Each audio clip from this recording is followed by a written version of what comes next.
नमस्कार मित्रों, स्वागत है आपका इस अद्भुत और रहस्यमयी यात्रा में। आज हम एक ऐसे प्रश्न की गहराई में उतरने वाले हैं जिसने सदियों से ऋषि मुनियों, विद्वानों और साधकों को सोचने पर मजबूर किया है। मनुष्य का भाग्य कब लिखा जाता है? जन्म से पहले या जन्म के बाद? क्या सचमुच किसी अलौकिक शक्ति द्वारा हमारा भविष्य पहले से तय होता है, या फिर हमारे कर्म ही हमारे आने वाले कल को गढ़ते हैं? आइए इसे जानने के लिए चले एक आध्यात्मिक यात्रा पर। शास्त्रों की दृष्टि एक। वेदों और उपनिषदों में भाग्य वेदों में उल्लेख है कि आत्मा अमर है, शरीर नश्वर। आत्मा के पिछले जन्मों के कर्म अगले जन्म का आधार बनते हैं। ब्रह्मांड का नियम है, जैसा कर्म वैसा फल। 2. गर्भोपनिषद की कथा। गर्भोपनिषद बताता है कि जब बच्चा माँ के गर्भ में आता है तभी उसे पूर्व जन्म के कर्म याद रहते हैं। 7वें महीने में जीव आत्मचेतना पाता है और प्रार्थना करता है कि हे प्रभु, इस बार मुझे मोक्ष दो। लेकिन जन्म लेते ही वे स्मृतियां मिट जाती हैं। नारद मुनि और वेदव्यास संवाद भाग्य लेखन का जिक्र मिलता है। जन्म के पूर्व कर्म और भाग्य का रहस्य। 1. कर्म सिद्धांत। गीता का श्लोक, कर्मण्येवाधिकारस्ते मा फलेषु कदाचन, यानी इंसान का अधिकार सिर्फ कर्म पर है, फल पर नहीं। 2. पूर्व जन्म और वर्तमान जीवन का संबंध। पिछले जन्म के पाप और पुण्य वर्तमान जीवन में सुख दुख के रूप में आते हैं। उदाहरण, एक किसान जो मेहनत करता है फिर भी फसल खराब हो जाती है। यह सिर्फ वर्तमान कर्म का नहीं, पूर्व जन्म के कर्मों का भी परिणाम हो सकता है। 3. भाग्य और पुरुषार्थ का संगम। शास्त्र कहते हैं, भाग्य से अवसर मिलता है, पुरुषार्थ से सफलता। सिर्फ भाग्य पर बैठना आलस्य है और सिर्फ कर्म पर घमंड करना भी अहंकार है। दोनों का संतुलन जरूरी है। कहानियां और दृष्टांत। महाभारत का दृष्टांत। विदुर नीति में कहा गया है कि मनुष्य के जीवन में 50% भाग्य और 50% पुरुषार्थ का योगदान है। अर्जुन ने पूछा था, क्या मेरा भाग्य पहले से लिखा है?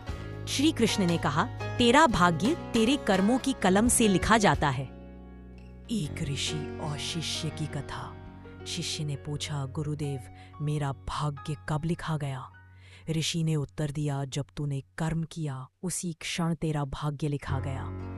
संत तुकाराम और भाग्य की व्याख्या। संत तुकाराम कहते थे, भाग्य लिखा तो जाता है परंतु मिटाया भी जा सकता है, नाम स्मरण और सत्कर्म से।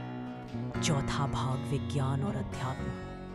विज्ञान की दृष्टि। आधुनिक विज्ञान कहता है कि डीएनए और जीन्स बच्चे का स्वभाव, बुद्धि और स्वास्थ्य तय करते हैं, यानी जन्म से पहले ही बहुत कुछ तय होता है। मनोविज्ञान और कर्मफल। लेकिन मनुष्य के विचार, मेहनत और निर्णय जीवन को बदल सकते हैं। अगर सब कुछ पहले से तय होता तो मेहनत का कोई अर्थ नहीं होता। भाग्य बदलने की शक्ति। ध्यान, योग, सकारात्मक सोच और सत्संग से व्यक्ति अपनी दिशा बदल सकता है। यह वही है जिसे शास्त्र संस्कार परिवर्तन कहते हैं। समाधान और जीवन की शिक्षा। 1.